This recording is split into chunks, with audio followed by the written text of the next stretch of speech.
నమస్తే busy people. ఈరోజు జర్మనీలో హాలిడే హోమ్స్, అదే జర్మన్లో అయితే ఫెయిర్ హోమ్స్ అంటారు, ఎలా ఉంటాయో చూద్దామా. సో ఇది మేము బుక్ చేసుకున్నాము 4 డేస్కి. మేము నలుగురం కాబట్టి ఇక్కడ 2 బెడ్స్ ఉన్నాయి. సో వాళ్ళు వెల్కమ్గా ఇలా అరేంజ్ చేశారు టవల్స్తో. సో ఇక్కడ ఇంకో బెడ్రూమ్ ఉంది.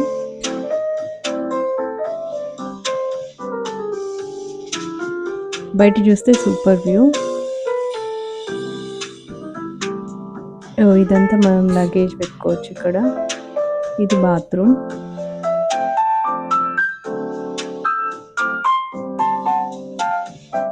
సో ఇదంతా కిచెన్ ఏరియా. ఇది మా హాలిడే హోమ్. నచ్చిందా? అయితే please like, share and subscribe to my channel. Thank you.